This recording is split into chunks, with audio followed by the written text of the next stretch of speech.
G'day folks, hope you guys are living the dream. I got a bunch of IMPs here, just a ton. So let's work through a couple of them. Which one? A little eBay purchase, I'm pretty excited about this. We'll just pull one from random and that'll be what we do tonight. But tonight, pulled pork is on the menu. Alright, let's tear into this bad boy here with a nice little old-fashioned knife. Just picked her up, pretty excited about that. I love how these things are packed. Everything's sandwiched between, you got your dessert. Date squares, holy crap, I love date squares. Our main, pulled pork. Reese's Pieces, you know how much I love those. The Pain Hamburger. Lemon lime sports drink. Peanut butter. Oh, I was complaining last time about not having coffee. Now we got some espresso. Jam. Frank's Red Hot Sauce. Coffee whitener. Probably smells like paint. Then we got our usual accoutrement. A napkin and spoon. Tic Tacs. Wet nap. And matches. Well, we all know what these look like, but open it up, have a little gander. Oh yeah, there we go. So for anyone who hasn't had these, candy-coated peanut butter snacks, you can't go wrong with those. Just as good as the ones you'll buy at the store. Excellent stuff. Moving on. I'm kind of most excited about this. These are definitely my favorite, my go-to, so let's see how that compares with all the other ones out there.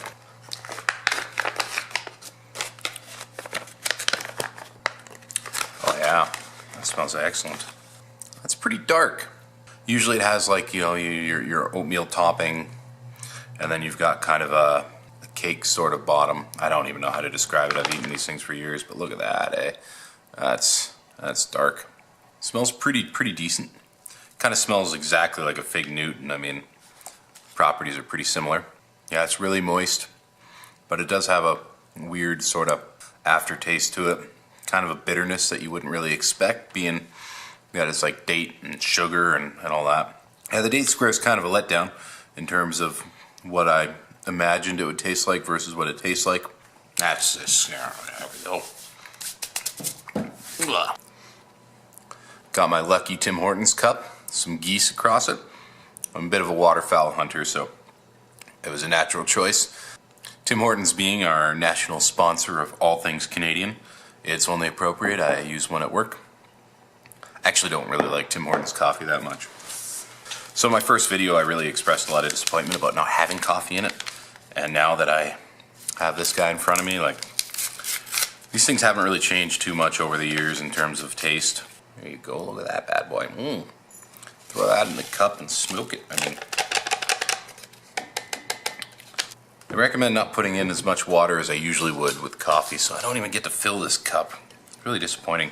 Don't really want to water it down at all, or else, I'll just be sad. It does still smell like paint. There's just something in it. But I really don't care. I'm a black coffee drinker usually, so this goes against what I'm usually used to. But it's just going to sit in a shelf in a box at some point and waste away and never get used, so might as well. Cheers. Oh man. That IMP coffee is just excellent. 100% soluble Arabica. I don't even know how to pronounce it. How do you pronounce that? Arabica? It's almost 7:30 at night on a Saturday. I'm in the office. This is my break. I'm going to make the most of it. Here's something you can't do with an American MRE drink package. Magic. Canadian magic. Oh, that is just overpowering citrus. I love it. If that isn't Gatorade, I don't know what is. Get that all dissolved up in there. Oh man, yeah. Bright and colorful. Two things I won't be using again. The peanut butter and the strawberry jam. They're both absolutely fantastic. You really can't go wrong in terms of making a PB&J on the old Pain Hamburger. I'm just going to save that burger bun for the pulled pork. And then we'll save these guys for another breakfast meal, and I'll probably, who knows, if they keep giving me cornbread and peanut butter, I'll probably have like 8 of these things and I'll just go wild. Voila! Now this has been sitting in some boiling hot water for 5 minutes, and I think she's ready to go. Ooh, yeah. Now that looks fantastic. That smells fantastic. Just put that bad boy over here. Look at those, oh wow. I didn't realize there'd be potatoes in it. They tricked me.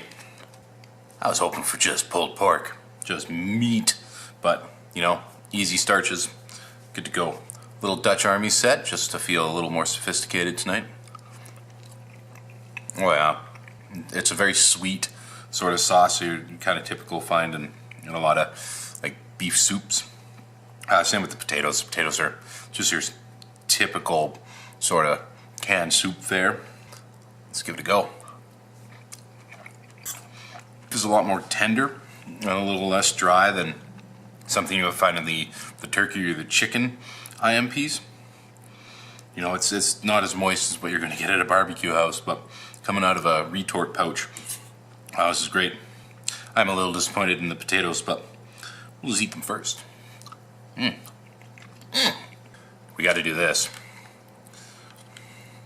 Frank's Red Hot sauce is just like my go-to. It's got that vinegar, got a little bit of sweetness to it.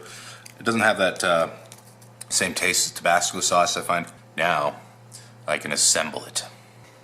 Unlike my first video where you're just like, put the potatoes in the gravy, and I'm like, maybe I don't want to. I'm going to put the pulled pork on the bun. I mean, it just makes so much sense. I like the shelf-stable hamburger buns, but I do find that they are quite dry. You know, if you go to make a PB&J out of it, you're going to be kind of wishing for a little bit of extra moisture in there. So yeah, it's looking great. Potatoes though, potatoes. All you need is meat. They did say pulled pork on the bag, not pulled pork and potatoes. Still going to be pretty hearty. I mean, this is one of my favorite IMPs that I've had so far. Yeah, that sweetness, and then you throw the hot sauce on there, really kind of rounds it out really well. Bon appetit.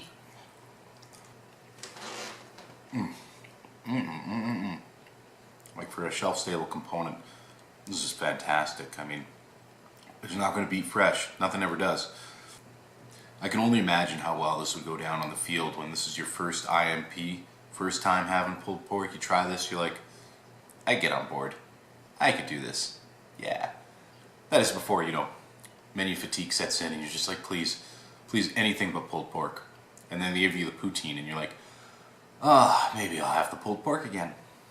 This is my favorite. I might just be harking back to the good old days, thinking about all the fun I had as a kid opening these things up and tearing into them and being like, oh man, I'm 12 and drinking coffee. Oh, I'm so cool. Now I'm legitimately addicted to coffee. I think this is my favorite drink mix. Like, I've tried the pink lemonade, I've tried the ice, I've tried the grape, all that. Lemon lime though is just fantastic. That comes down to personal preference. I mean, they're all just sugary sports drinks, but poor Date Square. Poor little Date Square. You could have been so much better. But if you're gonna sit in a bag for 3 years, I guess this is the price we pay. Apology accepted. Thank you guys for tuning in. You know, I really appreciate it. If you like my videos, please comment, subscribe, whatever the usual goop is they say on YouTube videos. I just want to let you know that I'm having a lot of fun. I'll keep making these just for my own enjoyment, but I really do appreciate all the great comments I receive from you guys. And definitely check out mreinfo.com. They're really not lying when they say it's an excellent resource. Go on there, search through it. You got a question, it's probably been answered. Right on. Take care.